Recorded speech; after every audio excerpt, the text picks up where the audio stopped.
KPBS On Demand is supported by the San Diego County Toyota dealers, offering a new 2025 lineup of vehicles at your local Toyota dealer, including a new Tacoma with turbocharged 4-cylinder engines and a hybrid powertrain option. The San Diego County Toyota dealers. We make it easy.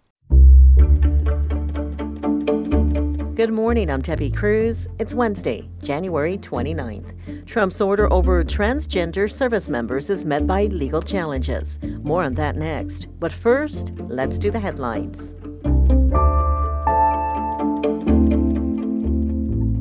The San Diego County Board of Supervisors is putting off selecting its leaders. Come April 22nd, they will vote on a new chair, vice chair, and pro tem. They're delaying the decision until after the primary election determines who will fill the District 1 seat. In the meantime, Vice Chair Tara Lawson-Remer will continue as acting chair, and Joel Anderson will remain in the pro tem role. The board previously voted on the chair position on January 7th, but it ended in a tie vote. Speaking of the upcoming primary election, more than 370,000 postcards are on their way to registered voters in the 1st Supervisorial District. That area covers Chula Vista, National City, Imperial Beach, and San Isidro, along with unincorporated communities like Bonita, Old Time Mesa, and the Tijuana River Valley. Voters are encouraged to review the postcard for a list of ways to vote in the March election. The Registrar of Voters says ballots will be delivered to voters during the week of March 10th. You can submit your ballot via mail or at a drop-off location. Voters can also cast their ballot in person starting March 29th. The person elected will fill the district's vacant seat for the remainder of the current term that ends in January 2029. A new grassroots advisory group focused on climate and resiliency efforts is having its first meeting today. It's called the Environmental Justice Work Group. The 21 members will help shape sustainability policies, programs, and services across the county. Their goal is to improve air quality and access to healthy food and safe outdoor spaces. The work group will communicate their recommendations to the Office of Sustainability and Environmental Justice. From KPBS, you're listening to San Diego News Now. Stay with me for more of the local news you need.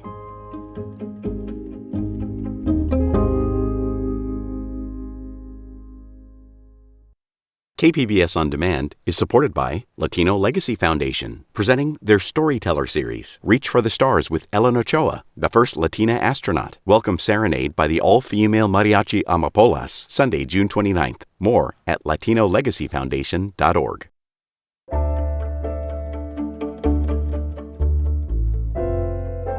In a new executive order, President Donald Trump ordered the Pentagon to revise its policies toward transgender service members, saying they do not meet the standards of military service.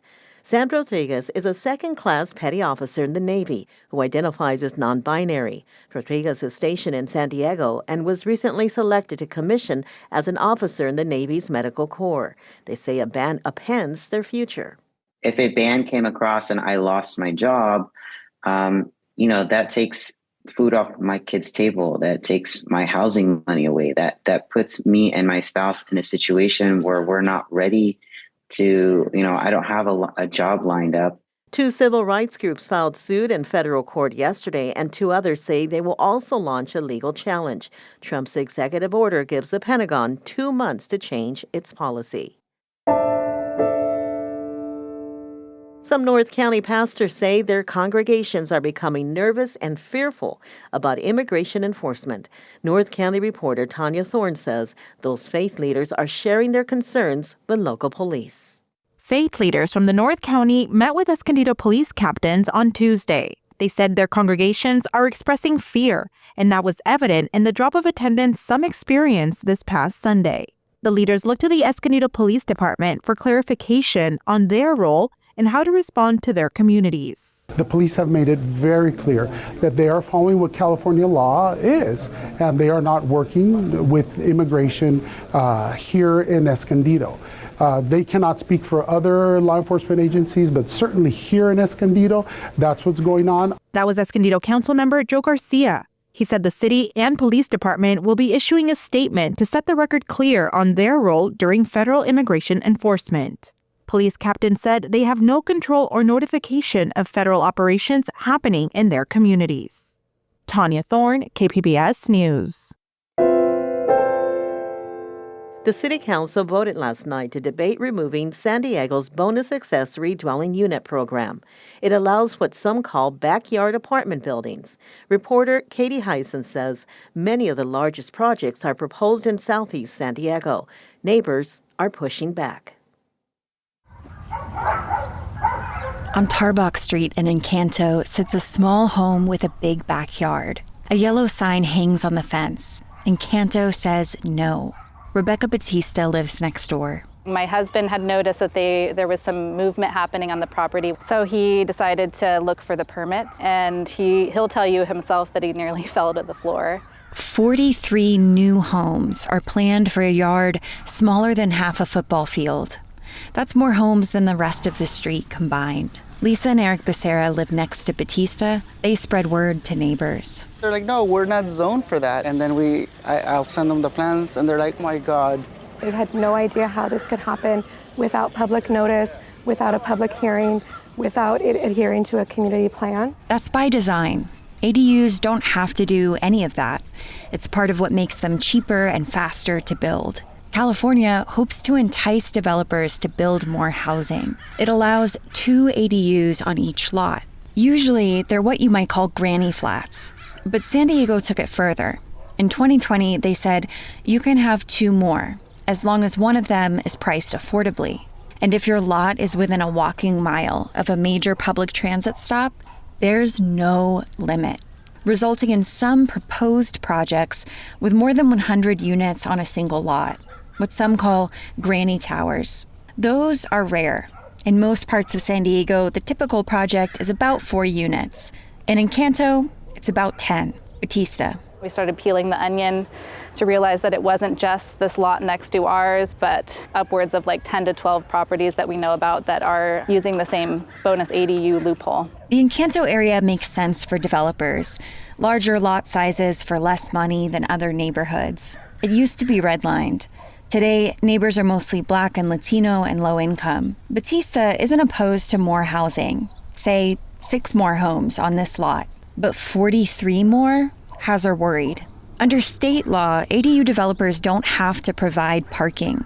On Tarbox Street, it's hard to imagine where more cars would go. The road isn't maintained by the city. It's riddled with potholes. There are no sidewalks or storm drains, only 2 streetlights. Overgrown trees and parked cars jet into the road. Eric Becerra. How are they trying to pass this type of building structure when they can't even help us with what we need? An early academic assessment of the program cautioned San Diego about the pattern of larger ADU projects proposed in the Encanto area. Quote, the city may not want to see such a high concentration of units in areas that have historically absorbed more than their fair share of housing development. Co-author Eric Wegman. That sometimes results in a feeling among people living in those areas of, hey, we're getting all the development, and then meanwhile people in La Jolla or more affluent areas haven't had to have the same kind of development that we have. California ADU developers don't have to pay impact fees or conduct environmental reviews.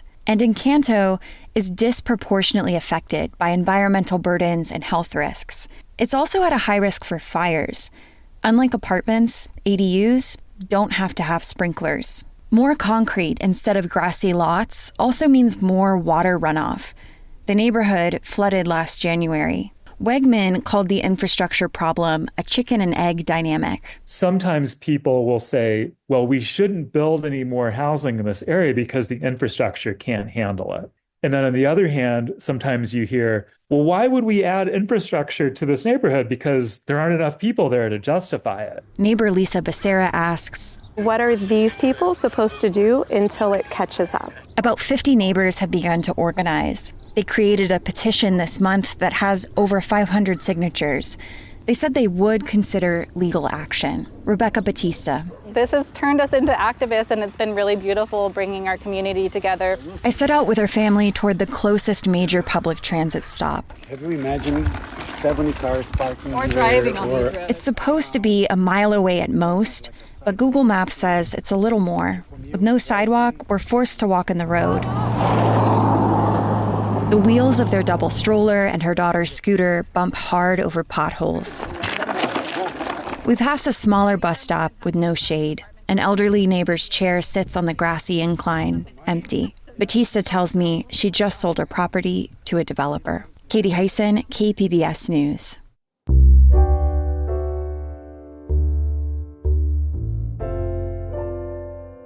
According to a Redfin study, nearly half of San Diegans rent their homes. With all the recent wildfires in the area, reporter Melissa Mae tells us what rights renters have if they lose their home to wildfire. A San Diego Fire Department representative confirms that there were no structural damages reported in the Bernardo or Gilman fires. But one unit in one apartment building was destroyed in the Friars fire last week. Gilberto Vera with Legal Aid Society of San Diego says if a renter's home is uninhabitable due to a wildfire, under contract law, the lease agreement no longer exists. That could mean that the contract has automatically terminated because the property is completely destroyed. And that would relieve the tenant of the responsibility to pay rent and then the landlord of the responsibility to provide the housing. Vera says this means a landlord is not responsible for rehoming you, but says you are entitled to a prorated amount of rent and security deposit. Melissa Mae, KPBS News. Lunar New Year celebrations begin today. We're entering the year of the wood snake. Across the world, more than 1 billion people will celebrate Lunar New Year with fireworks, lion dances, and red envelopes filled with money. The length of celebrations varies, but typically they last about 15 days. To learn more about local festivities, check out our coverage on kpbs.org. That's it for the podcast today. I'm Debbie Cruz. Thanks for listening and have a great Wednesday.